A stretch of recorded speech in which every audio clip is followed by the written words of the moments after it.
Hallo zusammen, heute packen wir gemeinsam die Oki True Wireless Earbuds aus. Los geht's! Die sehen eine ganz schlechte Verpackung, einfach nur ein Karton ohne viel Farbe und eine dünne Schutzfolie drumherum. Mehr ist da nicht.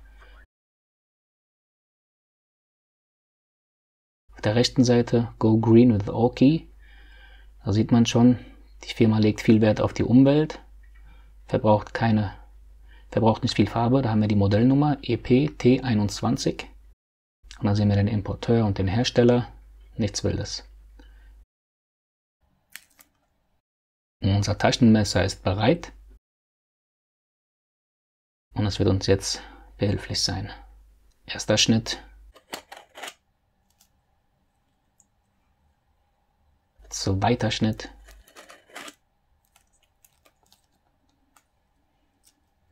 Dritter Schnitt.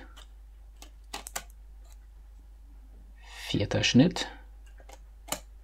Langt es? Oder wollen wir noch einen? Oder noch ein. Fünfter Schnitt. Machen wir doch eine gerade Zahl draus. Sechster Schnitt. Und jetzt ist aber gut.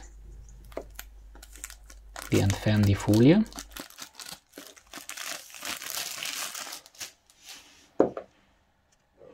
Und öffnen den Deckel.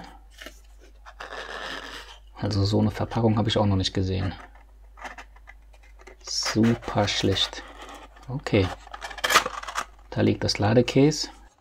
Ich gehe davon aus, dass die Ohrhörer drin sind. Eine Schutzfolie drumherum. Ein Schlüsselloch. Okay, entfernen wir den Papptrenner. Da ist doch ein bisschen Schaumstoff drin. Okay, ein Ladekabel, das sehe ich jetzt schon, und die Ohraufsätze. Insgesamt, ja, 2 Paar.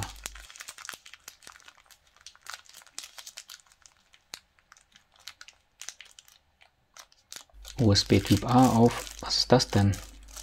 Micro-USB habe ich gesehen. Das war mir nicht bewusst. Ich bin davon ausgegangen, dass es USB Typ C ist. Das ist ja noch der veraltete USB-Standard.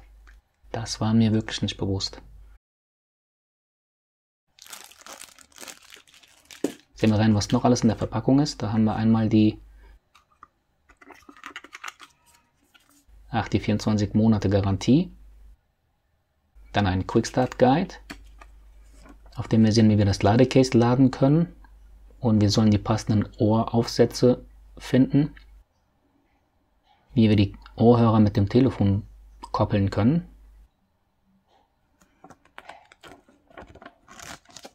Des Weiteren sehen wir,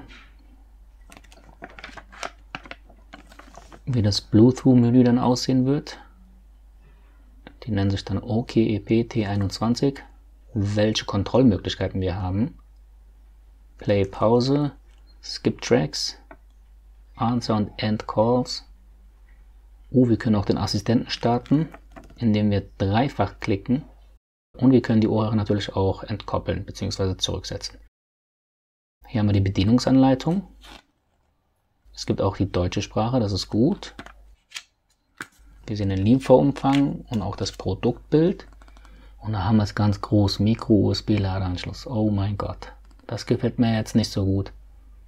Heutzutage wird ja alles auf USB Typ C umgestellt und da braucht man nur noch ein Kabel mitzuschleppen. Hier haben wir noch ein paar technische Daten, erste Schritte, das Ein- und Ausschalten, das Koppeln, die Verwendung nur des linken oder rechten Kopfhörers. Ich hätte jetzt gesagt Ohrhörer. Und einige Hinweise. Ja, ihr könnt ja hier an dieser Stelle das Video pausieren und euch das in Ruhe durchlesen. Die Steuerungstasten und die LED-Anzeigen gelten sowohl für die Ohrhörer als auch für das Ladecase. Ja, und mehr ist dann nicht. Natürlich nochmal hier Garantie und Kundenservice, Produktpflege. Ich glaube, das ist selbsterklärend. Widmen wir uns dem Ladecase und den Ohrhörern. Wir entfernen die Schutzfolie. Okay steht drauf. Ziemlich leicht. Das ist Also es macht keinen hochwertigen Eindruck. Ganz, ganz dünnes, billiges Plastik.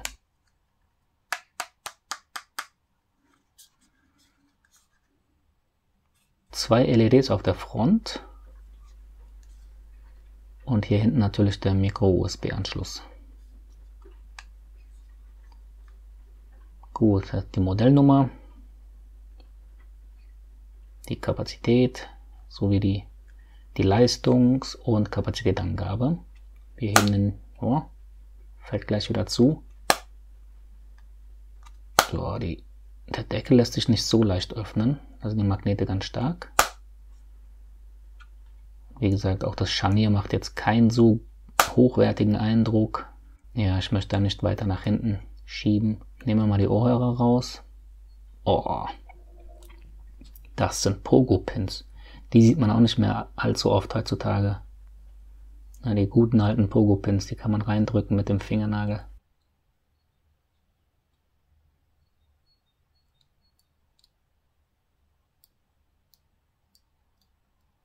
Na gut, gucken wir uns die Ohrhörer an. Also das sind klassische In-Ears, das heißt, die wandern in den Gehörgang rein und bieten so eine Art, ja, Noise Cancelling. Da wandern die Pogo-Pins rein, da haben wir es, der rechte Ohrhörer. Unten ein Mikrofon.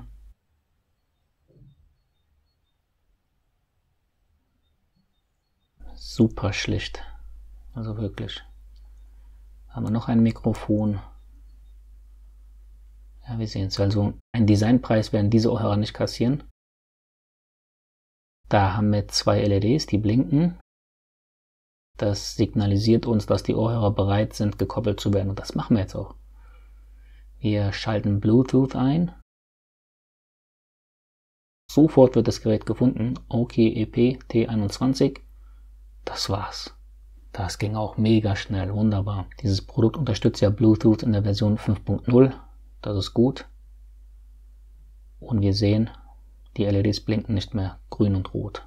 Wunderbar, das war's. Vielen Dank fürs Zusehen und bis zum nächsten Mal. Macht's gut. Ciao.